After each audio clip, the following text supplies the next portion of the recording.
Welcome, everybody, to the Awake and Sober Podcast, a podcast about life in recovery through Christ. How are we all doing today? Well, looking forward to today, actually. Absolutely. We're coming up on that season, the season of Thanksgiving. Thanksgiving. So what are we going to do then today? Are we going to eat turkey? Stuffing, mashed potatoes? I'm in. Did you cook? I didn't cook. Did you cook? You know what? Next week we'll just have a potluck. There you go. All right. Yeah, we'll all just bring something to eat and be asleep by the time we get I'm in. Through. I am in. I'll eat while we're recording. It'll be all right. We'll be passed out. We'll get gravy all over the buttons. Get some chicken pot pie up in here. Oh, my goodness gracious. Stick to your bones. So today we're going to talk gratitude. Gratitude. Yeah. And I'm looking forward to it. What it means to show an attitude of gratitude. Nice. Not just an attitude of attitude. Not just attitude. Not just attitude, but Absolutely. attitude of gratitude. And I think looking into the plus side of what gratitude actually does for you in your recovery. There's a major play in our recovery. Oh, yeah. So I would say it's one of the most important things in your recovery.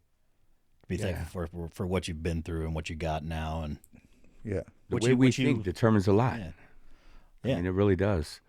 And we've done shows on that, on how we think. But, Michael, how are you today? I am doing so well today. This past week has been really, really rough. Went to the urgent care, went to the ER. I was out of work for a week, sick. And finally, the last couple of days, I started feeling better. And I actually got on the golf course this morning by myself and listened to some music and just enjoyed myself, enjoyed the weather, enjoyed the colors, enjoyed the sounds. And I was incredibly grateful, and it kind of showed me how much I take my health for granted. Right. That I need to learn to listen to my body more and let people know what's actually going on with me, because I'm mostly just go. And I can't do that anymore because it's not feasible to continue. Are you getting too old? He's growing up. I wasn't gonna say nothing, but no. But no. And today was a gorgeous day. So hopefully everybody, get outside. We got this weather for the next couple of weeks too, so I'm looking forward to it. Do we really? Yeah, we do. Oh, disc golf time. Oh yeah. It's life is good. So. I guess tomorrow's going to be a little disc golf day then. I mean, if it's going to be gorgeous tomorrow, we can't play at the fort, but we can play somewhere. I think it's supposed to be like 70s for go to Quail this week. We go to Quail. Actually, I got an appointment in the morning to handle. That's okay. So I think they're going to meet me, St. Charles, kind of halfway on their way home. So we'll meet with them tomorrow morning. Do you need me, or did you ask? I didn't ask, and I think he just wants to chat with me for now. So I'm going to handle it. Go do it. So speaking of that, how are you? Better in that, and I'm glad you brought up going to the urgent care, because I too myself had to go to the urgent care this week because I have arthritis in my back where I broke it when I was younger, so it's caused issues. But I was able to take that bit of misery that I had and use it in teaching yesterday.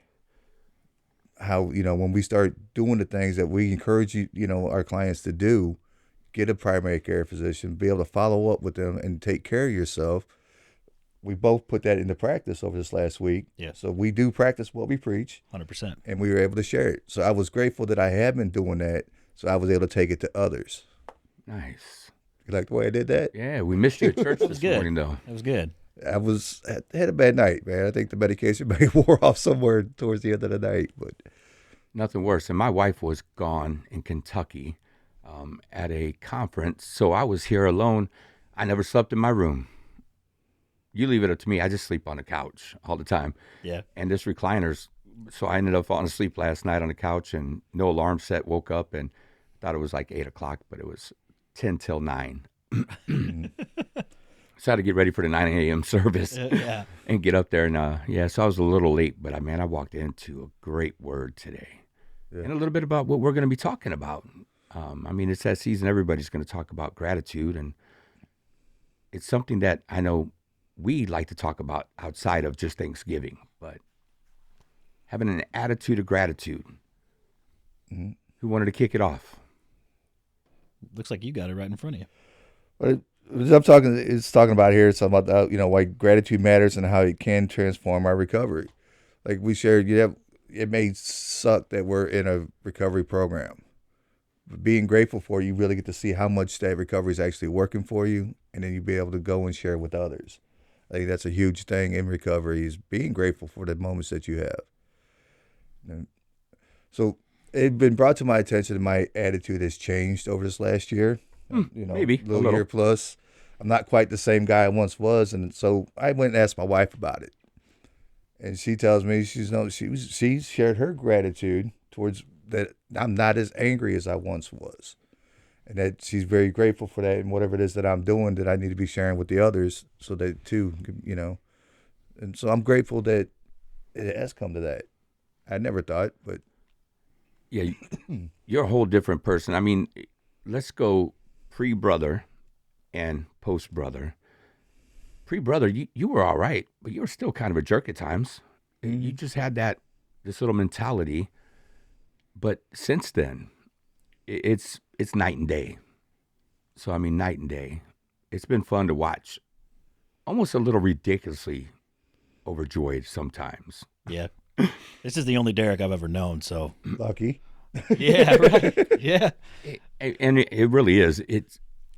You would bite people's heads off. You were still crabbier, but you weren't using. But you were still working your recovery. But now you're actually. See, I had to I argue. guess yeah, you weren't, but you were sober. I was sober. That's what it was. Yeah. I wasn't working my recovery. I was sober. Yeah, I mean, you were checking a box in most things, and nowadays you seem to be living it. Well, that's what I was kind of sharing. If we're going to share this stuff with others and help guide others through their recovery, we need to be practicing the stuff ourselves, putting forth that effort. I'm not ashamed to tell people, hey, I just, you need to go see a psychiatrist. Or was I going to, dude, I just talked to one Wednesday at this time. So don't sit there and tell me that it's not going to help. Take it from somebody who it's worked for, and things like that. And a psychiatrist is a psychiatrist for a reason. Right. Your primary care is your primary care for a reason. Sniffles, primary care. Psychiatrist. Mm-hmm. It's weird how that works. Yeah. No, And then have a therapist too. Yes. So have something well-rounded. But how often do you really give thanks to things? I'm like to think I'm very grateful every morning I get up because I should not be here on this earth. Everything I've been through in my time, things that have happened, I shouldn't be here today, but I am, and I'm very grateful that I get to wake up. So what does that look like then? The way I show my gratitude for waking up is I go forth throughout the day doing everything I can to make it a good day. Make the best out of what was given to me. Even if it's stormy and rainy outside, it's going to be a good day. May have a bad moment, but I'm not going to have a bad day. Because that's my way of showing gratitude for being able to wake up another day and live. So how do you change those bad moments to where they won't ruin a whole day? I usually call somebody or talk to somebody, get it Call off my Tyrone? chest. Tyrone. Man, we got Tyrone What's a up, lot Tyrone? on the High show. five. High five. I'm not Tyrone. we got a lot of. You better call somebody. Yeah. But talking about it, getting it off my chest really quashes the thing. Or like I shared in a couple podcasts back, if you can remember what it was, I go talk to some individuals that I work with who always have something nice and funny to say that really calms my nerves. Nice. Nursing. Love you guys. Shout out nursing. Shout out nursing. Yeah. And the nurses were happy, I hear. They were. So what does gratitude look like for you, Mike? Well, you asked him, how do you, I guess, gauge your gratitude? So I journal every single night before I go to bed, right? With my fantastic therapist, I send her the journal entries every single night, and it asked me like, what am I grateful for? And then I'm also doing Fanos, which we talked about last week: feelings, affirmations, needs, ownership, and struggles or successes, and It really goes to show me, I'm not grateful for the same thing every single day. Right. One day for me, I feel like gratitude is an action, not just a passive form of, being. Yes, can we all be grateful? Of course, but I feel like the more that I am grateful and the more that I do recognize those bad times and I say, holy crap, this is a bad time. And then I talk to somebody about it, I'm immediately thankful for that bad time. And I'm more thankful for my sobriety during that bad time. Because in the past, bad moments used to wreck my days. Hell, they used to wreck my weeks, no, like straight up. And I in early recovery, I heard I have bad moments, not bad days anymore, and that changed my outlook completely. And then I started living a little bit more grateful, and all of the crap I put into the world for the first, while I was using 17 years of active use. Um, I'm thankful for those moments. I'm thankful for all those failed relationships. I'm thankful for all those friendships that kind of slipped away. I'm thankful for the jail time. I'm thankful for the law. I'm thankful for everything because without those things and without those trials, I wouldn't be the person I am today. So I'm actively grateful at all times. And do I slip sometimes? Of course. We all do, right? I'm human. We're all human. But the more I can say, okay, I'm having a bad time, I need to talk to somebody, the more I can really process what that means to be grateful. I like the way you put that. You kind of put like gratitude's a verb. Yeah, right. You know? Yeah, and I think a lot of things that we talk about, like love actively, don't love passively.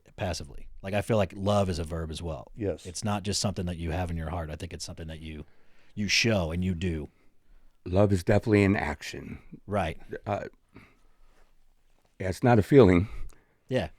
You can act your way into it. I mean, you could end up feeling because of how much you put into it. Mm-hmm. So, and I like to tell Christina, I want to love you better today than I did yesterday. If it was just a feeling, I can't. But since it's an action, mm-hmm. that means I can. Mm-hmm. And so what am I doing to love my wife well? And so in this, what am I doing to be grateful for? Mm-hmm. I like that you work, you show it, with the people that you meet with. And there's different ways that we could do it. Me, I like to write. What do you write with? Oh man, I write with a beautiful tactile turn that has a great refill in it now. Never tried the V7. Yeah. So, but a tactile turn pen, man, I journal my butt off. If you look at, and it's pretty neat, I have it here right now. I have 1, 2, 3, 4. I have 5 notebooks in this one cover. So I got one on the back, and then I got one of them is empty. Oh no, and they're all for different things. Like Yeah, I have right. one for messages. I have one for random thoughts throughout the day. Keeping up if I did something wrong and I might have to make that right later. All of them have a different purpose, except for I just got this new one inside. That's a thicker one. I like it. Yeah. Is that your way of working step 10? Do what? Yes. Constantly doing a daily inventory on everything you do? Yeah. So if it's questionable, like if I said something, I'm like, I need to run through this, and I might have to. I'll write it down. I love to write. I don't know why. I just do. But for me, it's the why. Why do you show mercy and grace throughout the day? Why are you wanting to live out your gratitude? And for me, whenever I write what I'm grateful for, I put why. Because the thing is, you could send me a gratitude list and say, I'm grateful for this, this, this, and this. And if you don't tell me why, then you're not grateful. So the why to me is what always matters. I dig that. I think that's something I could do better. I could do more of. Recognizing your why? Recognizing the why. Like, I'm thankful for this, or I'm grateful for this. Why? Don't I'm just put it grateful there. that I woke up, but why am I truly grateful that I woke up? Because I'll tell you what, I'd rather be in heaven with my father. But why am I grateful? Because I get to serve my wife, I get to serve others in our community, and I get another chance to share the gospel with somebody that we haven't yet. It's an awesome opportunity, but if I just say, well, I'm grateful for my dog. No, I'm not. I got to feed the thing. It barks when people come over. I'm not Craps really all over the grateful house. for it. But if I know the why, I could truly be grateful. Yeah. I am grateful for my dog, and I'll tell you why. Because there'll be times I'll be upset, and he knows it, and he'll come lay his head right there on my knee and let me know he's there for me. Mm-hmm. And that I am grateful that I have him for that. But if you just say you're grateful for Buddy, or you say I'm grateful for Buddy and here's why, it changes your attitude on the inside. Your heart really smiles which it don't, because I said I'm grateful for my dog. No, I'm grateful for Buddy because this is why. Right. That why is what changes us. That's what I'm grateful when I wake up in the morning, because I get to go and take everything that people have helped me with and return it to other individuals. Paying it forward, I guess, with every, Yeah. I'm where I'm at today because people have helped me. Therefore, I'm not going to stop helping people. Mm-hmm. So I'm grateful that I get to wake up and do that. That's why I'm grateful for waking up. Another link in a chain, man. So now, in our message today at church, he was talking about how easy it is to forget the pain that we've been through. And it's funny, man. It was a recovery message without it being a recovery. Matter of fact, down here, right down here, I wrote 12-step. Here it is. We can only keep what we have by giving it away, Mm-hmm. And so it was a whole message on it. What happens to us if we forget the pain? We go back to the same behaviors that got us there. Yeah. RTP, baby. Yeah. Remember the pain. It's, when they said that to me at the beginning, I'm like, I don't want to remember this garbage. Yeah, right. Yeah. And now I'm like, ooh, I need a newcomer real quick. I think I might be forgetting. So my inner forgetter yeah, is being activated. Right. Yeah. Remember the pain? Yeah, it's a real thing. We all have built-in forgetters if we stop doing them. Weren't you here for that when he was talking? Did you Because not? then 2 weeks later, whenever he was trying to figure out, he didn't remember what it was called. I forgot my forgetter.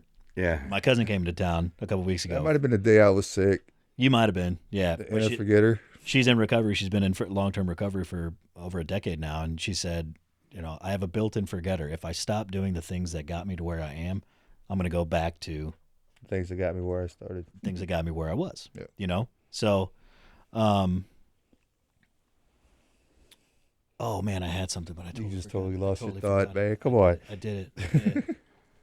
Oh well, it happens. Yeah. Inner forgetter, right? Yeah, That's more alcohol Right? than anything else. But dude, look at that. Come on. So, I want to say, a lot of times we feel like we don't have the strength or the willpower to overcome our obstacles. And a lot of this all comes down to like negative thoughts. Gratitude is a way of changing the way we think from negative to a positive aspect. We'll get caught up in, anger, self-doubt, hopelessness. But if we can maintain a sense of gratitude, we can stay focused on what is important, right? And find strength in difficult times. Like a couple weeks ago, it was one of the harder times I've had in recovery, which I had 21 months yesterday. congrats, my brother. Thank you very much. And it was, almost 2 years, and I have, we all have trials, right, and struggles. And it was one of the first times that I actually thought about drinking, and it was cool because it was like I was grateful for the fact that I was thinking about drinking, which is crazy, because to me that is what Remember the Pain feels like. It's like it's still there, and I know that if I have one, I'm going to wind up exactly where I was. And One that's is all it too takes. many, and 1,000 is not enough. That is so true. So 2 Corinthians 12:9-10, then it says, "But he said to me, my grace is sufficient for you, for my power is made perfect in weakness. Therefore I will boast all the more gladly about my weaknesses, so that Christ's power may rest on me." So there we go. We don't have enough power. We don't have enough strength. We don't have enough willpower without God. And we should be grateful for that. And then some. And then some. But it all starts with the way we think. So you can go back to CBT or any of it. I mean, Yeah. it all starts with the way that we think. Mm-hmm.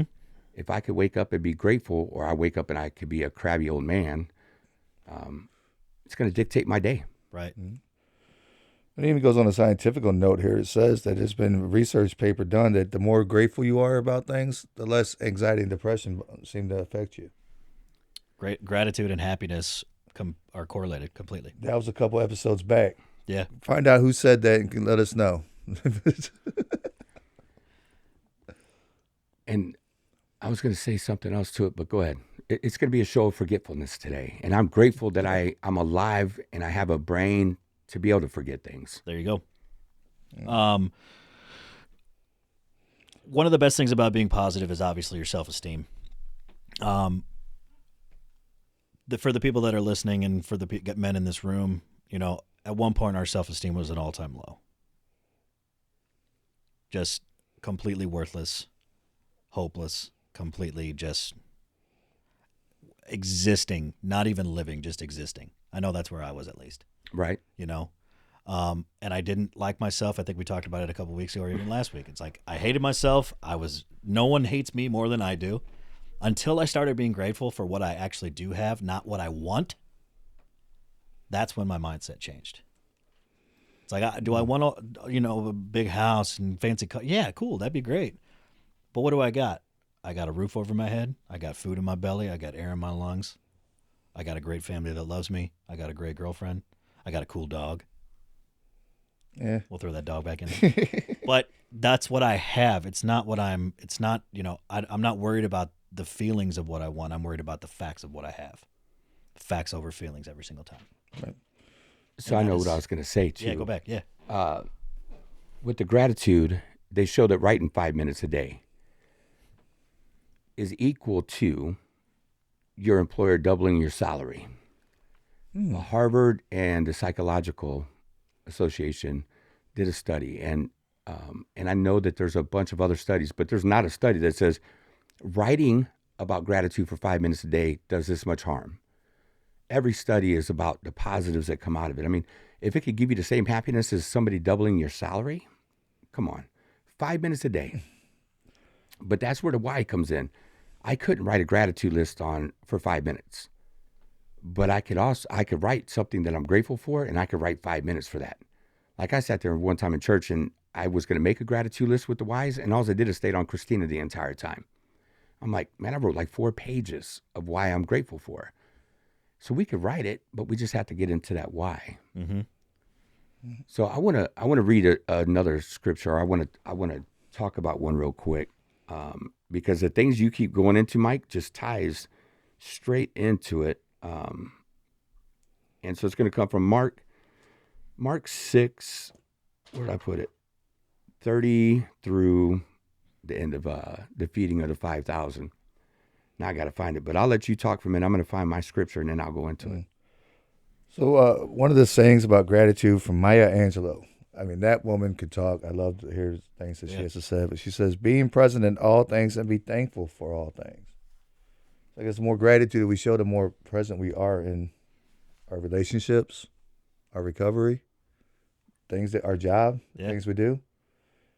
The more grateful we are towards things, the more present we are in these things, and the better we do with stuff. The more mindful we are. Absolutely. Yeah.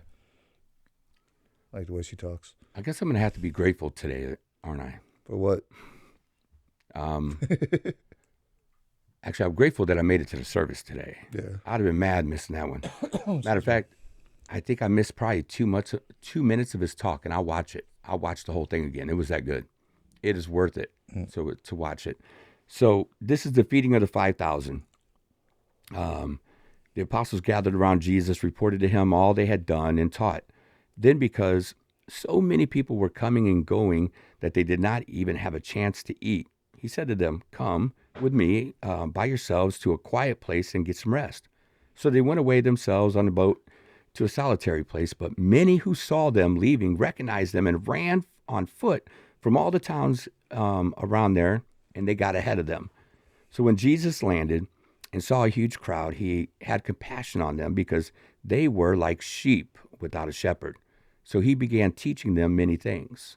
And by this time it was late in the day, so his disciples came to him and said, hey, this is a remote place, they said, and it's already very late. Send the people away so that they could go to the surrounding countryside and the villages and buy themselves something to eat. But he answered, you give them something to eat. And we'll stop there, but we'll pick it up later. How would that be, man? These people started running from, and it was 5,000 men is what Scripture tells us, right? So then if you got wives and children and everything else, I mean, how many people are really there? So yeah, so every man had a wife, and the average family was 2 children. So you're looking at like 20,000 people. That's, I mean, how many seats are at Busch Stadium? 47. 47,000? Mm-hmm. Okay. So Yeah, you're looking so at half half of of Busch- Busch Half of Stadium. Busch Stadium. I mean, look at Centene Ice where the Blues play. That's Yeah. 20,000 seats. So that full stadium.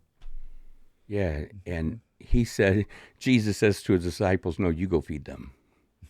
You know, How are we gonna feed 20,000 people? it's like, what do we have? We don't have anything. We don't have anything to give them. And his lessons really started there. And so as you look up some other stuff, I'm going to go into some more in just a minute, but I just had to leave it there just because how would that be? How hungry were the people leaving the villages to run? How hungry for Jesus were the people leaving the villages to run and get ahead of the boat, to go around the lake, and they ran ahead of him. How hungry were they for Jesus? When we talking about a lake, we talking about the Sea of Galilee, right? Which is like Lake Michigan. Right. So these cats are running around Lake Michigan to get to the other side where Jesus is at. And they beat him. And they beat him there, yes. How hungry are they for the word of God? Oh, they were starving. They didn't even care about food. I mean, the disciples did because the disciples are tired. Oh, man, my feet hurt. We've been at this all day long. And they took a boat ride over. Mm-hmm. They ain't grateful at the moment.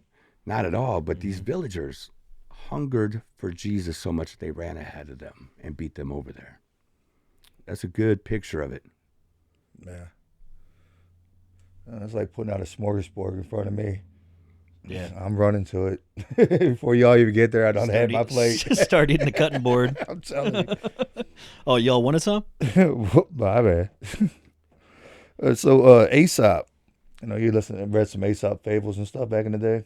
Probably, yeah. Yeah. His thing says, gratitude turns what we have into enough. It's kind of like what you just shared Can you about. say that again? Gratitude turns what we have into enough. I love that. Just what you were saying. You have a roof over your head. You have a car in the driveway. You have a dog sitting there that loves you. Mm-hmm. Be grateful for that, and that's becomes to be enough. Yeah. Bills paid. Right?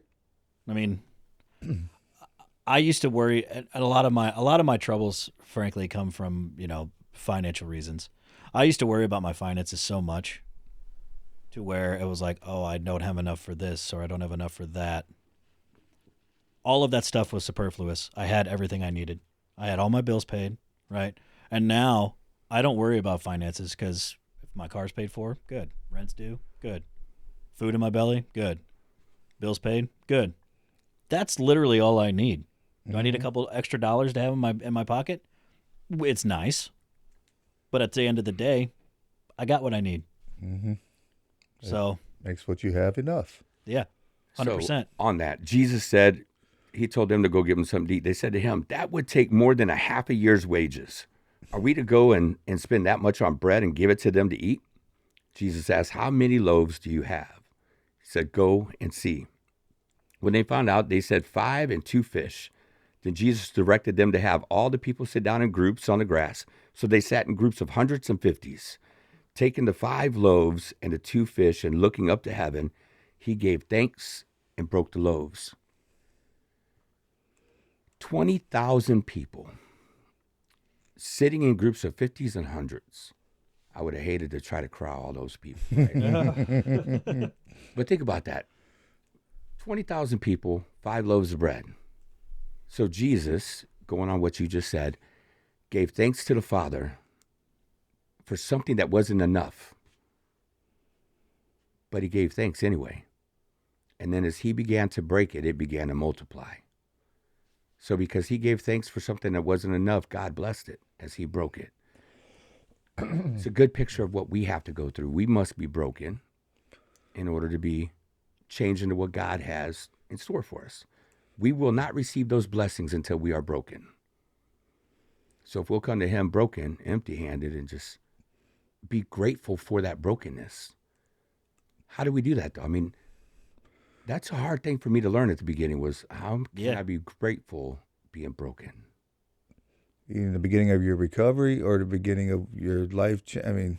Any of it. Okay. Any of it. Think about it. None of it. When we're going through a storm, it's never easy.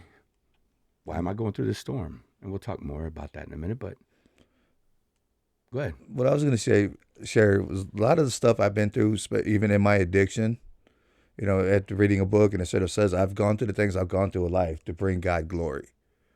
And now that I can take my story and the things I've learned through my addiction and that and take it to others and help others and bring them to God, I'm very grateful for the crap I went through because now I got something to share with people to bring people to God. That's why I'm grateful for that crap I went through. Yeah, right. God is going to send you to somebody that of what you've been through. Yeah. Yeah. Yeah, it makes it nice. But how do I give thanks in my brokenness? So somebody just coming in. I mean, think about some of the people we deal with. I had a thought about like I was just thinking like I wonder how much like the gratitude and the desperation tie hand in hand.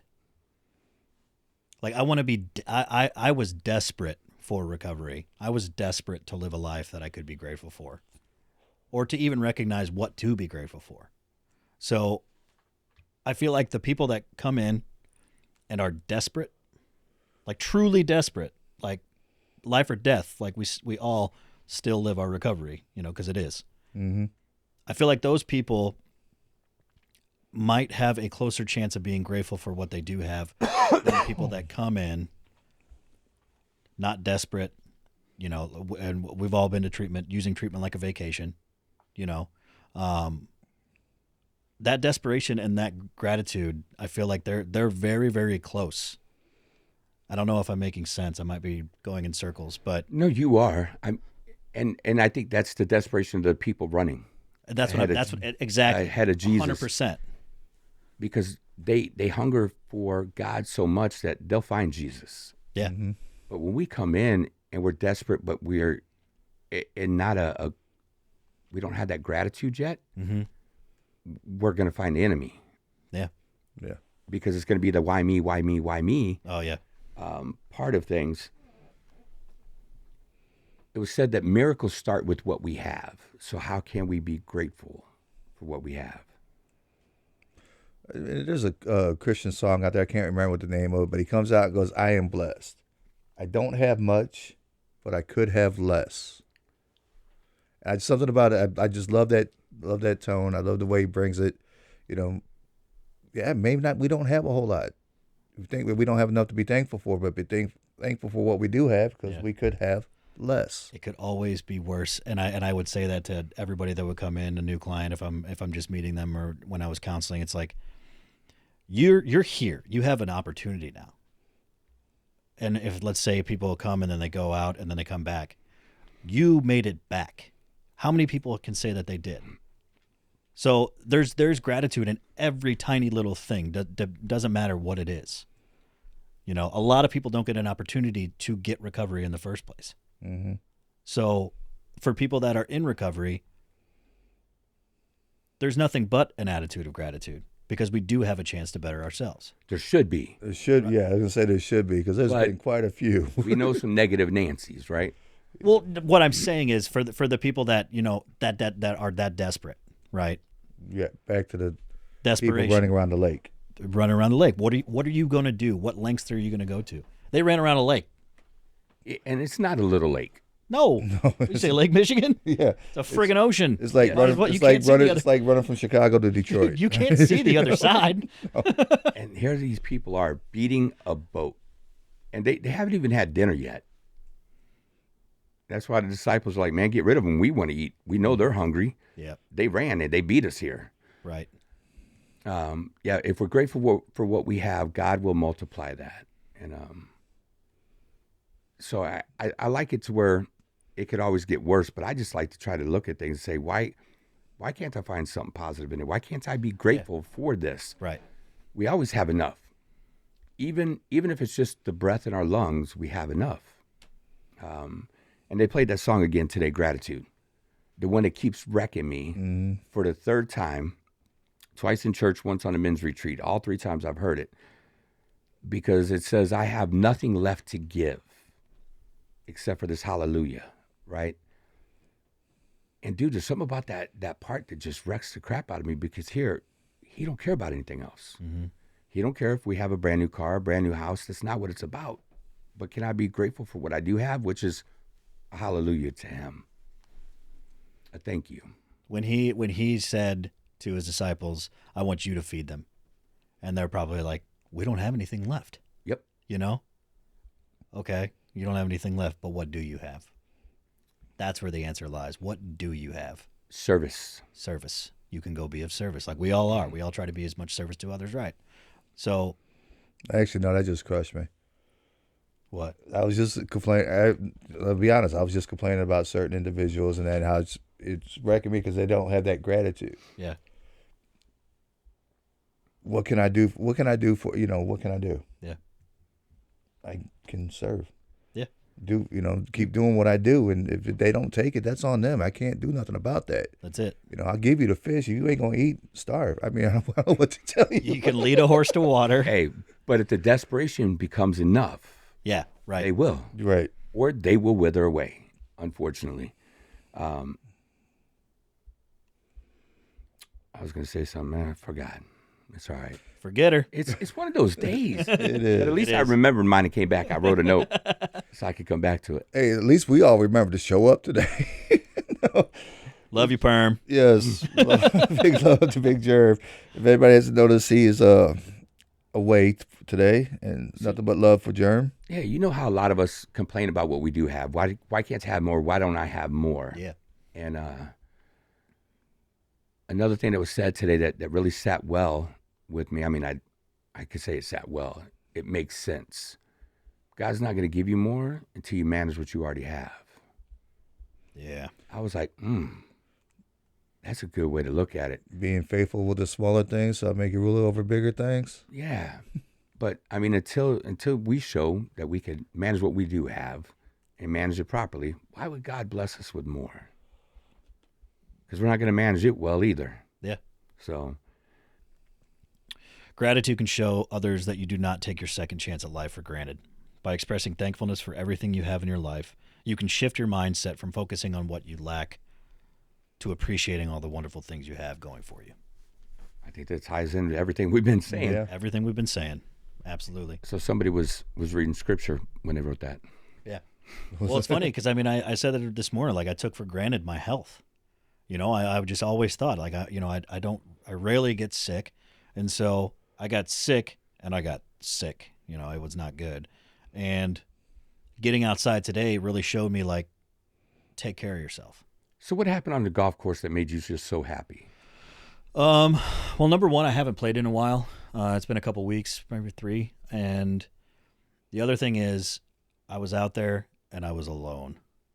I was just at peace and I could be by myself. I played okay. I didn't play great.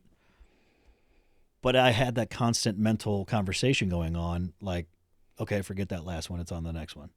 Forget that last one. It's on to the next one. What can I do right this time to make my wherever I'm at a better situation? What can I do to improve my situation?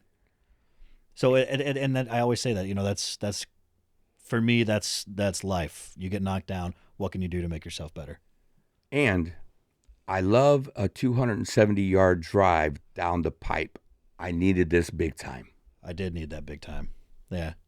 One of the best drives I've hit on that hole that I can remember. And it was just like, this is what it's all about. Because I literally drive down the cart path and I am smack dab in the middle of the fairway. And then my next shot goes straight into the sand. I don't even care because I'm literally 235 yards out, straight down the pipe. So grateful for what you do have. Absolutely. When I seen it come across and I actually had something typed, I had to delete it. I had something typed back to you, Yeah. and I just didn't hit send, of course. I knew you probably did because I knew you were in service. But here's this picture out there right after this little drive, and I think that's so cool, though. I mean, you said it before in the podcast that you could have all these horrible shots, but that one good shot is enough. That's it. Yeah. Keep you coming back. Some of the most grateful people that you know, who are they? Man, that's a good question. Number one, I would say my mom. Well, I didn't mean by name. Well, you could do that by name, but I meant Oh, so just like, some of the most grateful people that Oh, you yeah. know. yeah. They all have one thing in common. The higher power of Jesus Christ. Well, that too. But they've all been broken. Yeah. They've all been through hell. People in recovery. People in recovery, but I mean, even those that, well, the Bible is recovery, but 90% of the Bible is recovery. But it's always the broken people, the ones that have been to hell, and they don't want to go back. Mm-hmm. Are some of the most blessed people I know. I will always say, man, you bring some of us into a church, we know Jesus. Yeah. We know Jesus on a different level because of what we've already been to hell. Jesus came and rescued us, brought us up out of hell, and gave us another chance. So yeah, we're going to be grateful. Oh yeah, very grateful, because I truly feel that a lot of times I don't deserve to be here. He thought differently, and I'm grateful for the fact I'm still here and doing what I do today. And we tie it all into mental health. So a lot of those people that you just said, and I know this because I was one of them. A lot of those people always have a smile on, no matter how hard life is, because they have seen that darkness. They have been down in that hole. So I always say, show some gratitude and check how those people are doing. Check your friends out. Check your friends out who seem like they got everything going right, because I guarantee you that person might be struggling with something. I know I was a lot of the time. I was always trying to make everybody else happy because I was so sad. You know what I mean? I was trying to live vicariously through other people. So check the people that seem like everything's good. And don't let them get away with I'm fine. not just on, but with simplicity. Do not let them get away with it. Dig, ask. Yeah. Look, man, I was in a bad place not long ago. Nobody knew it until afterwards, really. I mean, I was in a pretty dark place, so it's easy to hide. Yeah. And if you ask the right questions, you'll know. So, yeah, check on them. Make sure they're good. Take them out to eat. Food always makes things better. Oh yeah. Opens up the floor completely. Yeah. I don't ever like meeting if I have to meet a hard case, I'd rather do it over food. Yeah. Derek remembered that when we went to go visit his brother. Everything needs to be done over food. Oh, I'm not gonna meet with my other family member tomorrow. We're going to stop off and get something to eat. Oh yeah. We're going to First Watch. It's like a universal icebreaker. See, and I love this as you go on to the next piece. It says, if God allows you to be broken, or Steve said this from the pulpit, if God allows you to be broken, he isn't doing it to hurt you. He's doing it to bless you.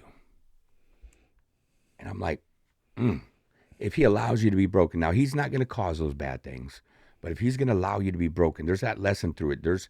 He is going to bless you through that. Mm-hmm. And most of the time it's that way we could turn around and bless somebody else. And right after that, he says, the blessing only passes through your hands, but it didn't come from your hands. So the blessing passes through us, but comes from Jesus. What's that tell you? 12 step? Yeah. Yep.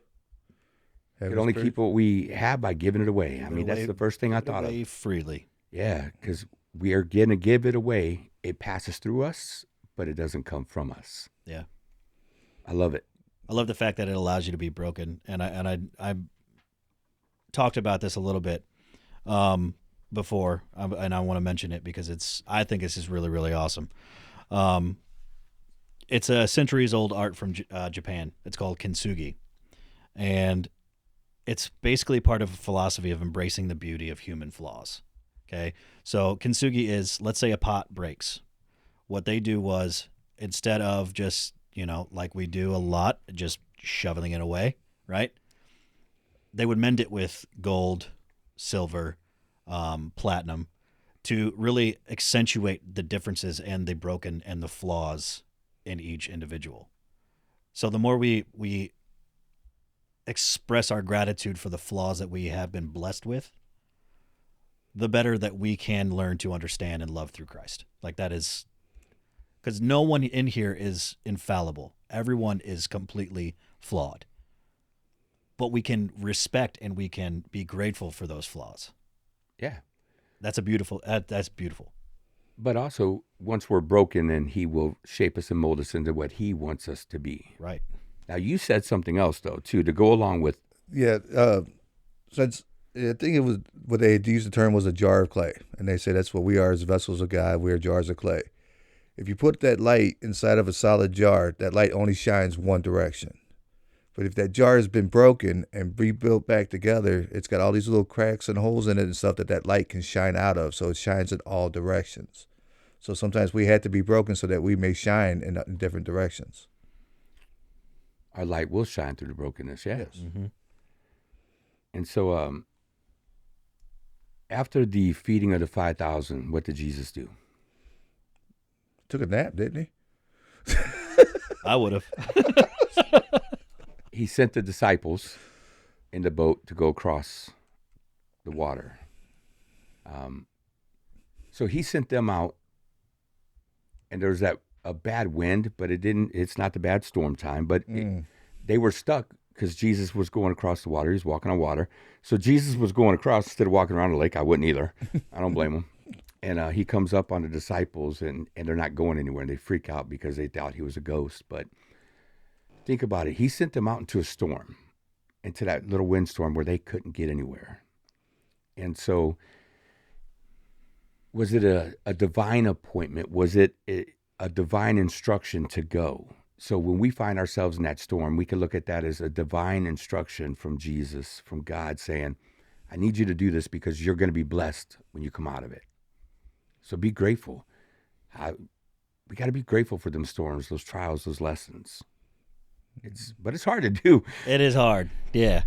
I can tell you when me and Christina both found ourselves jobless at the end of 2022, even though we knew what was coming, we didn't know what was coming. And it was hard to find joy sometimes. So is that when Jesus reached in and said, "Oh, ye little faith, how long do I got to be here?" And he always does. He always provides. He everything turns out okay, but in that storm, we feel like it's the end. And so how can we be grateful through those storms? Waking up and giving thanks. Mm-hmm. I like writing. Grab a tactile, turn pen. I mean, you could, Sober 15 gets you 15% off. Order one. Find how much you like writing with a good instrument and see if you can't write for 5 minutes a day. So, talking about being in a storm, being grateful for the storms. And I want to wrap up with what I love this, and I've told this to a lot of people, especially when I was running groups. You guys know the difference between a cow and a buffalo? No. No. Okay, that was the answer I was looking for. Okay. So, I mean, a cow you get milk from? yeah. You get milk from a buffalo too. Just don't taste as good. Go ahead. Sure. Yeah. So when storms come in, and this guy, he grew up in Colorado, so when storms come in, they usually come in from the west to the east, right? Cows do is very natural. Cows sense a storm coming from the west, and so they start to run towards the east. Well, if you know anything about cows, they're slow, right? They're not fast. So basically, the storm catches up with them, and they continue to run with the storm, right? So that is maximizing the amount of damage, and let's cause for us, emotional distress, bad emotions, bad headspace, Mental health issues. right? Mental health issues. We try to run and we try to avoid. Okay, humans do the same thing. We typically try to avoid all of the challenges in our lives, right? Especially, I would say, when we're using and drinking, we're trying to avoid. We're trying to find the quick fix, right, to what we're going through, which typically it never is the answer, and it simply maximizes the pain, right? So the difference between a cow and a buffalo, what they do is the exact opposite. They see the storm coming in, and instead of running east away from the storm, they run directly at the storm. By running at the storm passes over quicker, minimizing the damage and the stress and all of those negative thoughts and all that negative mental health that we always talk about. So instead of running with it, run at it, challenge it. Because the more you challenge it, the easier it is and the quicker it will pass over. Face everything and recover, or forget everything and run. Yeah. Fear. Got it. Write that one down. Don't let fear dictate what you're going to be doing. No, I like that. I've never heard it before, but I mean, it's good instruction. One, you're going to get tired running away from it. Yeah. And you're going to sit there through the whole thing. Always. And if you just turn around and run towards it, at least you won't get as tired and it'll be gone. Yeah, I like that. The beauty of it is, too, you run through enough storms, you realize that there is sun on the other side. Dancing in the rain. Mm-hmm. Especially in Missouri. and be grateful for it, right? Be grateful for the that storm. Absolutely. Definitely. Derek, what do you have in closing? Just gratitude is not just this time of the year. It should be something that's practiced all year round. Let's be grateful for what we have. If we're grateful for what we have, we always seem to have enough, and that's what we need to be grateful for, and we need to practice it regularly. So even in our recovery, be grateful that we're in recovery. Be grateful that we have a chance to better ourselves as individuals. Yeah. How are you going to practice gratitude? Are you going to go out and show it, which is the best way to do it? Are you going to write it? I'd encourage you to write it, but write your why. I bet you anything there's going to be a little graphic that comes up during this show throughout. It's going to say, know your why. Mm-hmm. Know your why. What are you grateful for and why are you grateful for it? It will change the way you think. I don't have a know your why. They haven't been made yet. It'll be coming. She's making them. Why not? Because some of the censor the graphics sent over too many different ones. As you can see, there's a whole bunch of different ones made. But yeah, know your why and be grateful all year round. I like that. I do like that. So start writing a gratitude list. Let's see what it'll do to your mind. If I tell you what, if it doesn't change, we'll refund your misery. Then you could go back to being crabby. I love that. Refund your misery. We'll refund all your misery. If writing a gratitude list for the next 90 days, or let's just start at 30, the next 30 days, if writing a gratitude list at 5 minutes a day does not change your happiness and your joy level, we'll refund your misery. I promise. So with that, God bless you guys. We love you. Thank you for joining us. We'll see you soon. Don't forget to like, share, and subscribe. Yes, we are on all podcast platforms. Thank you. See you guys next week. Yeah.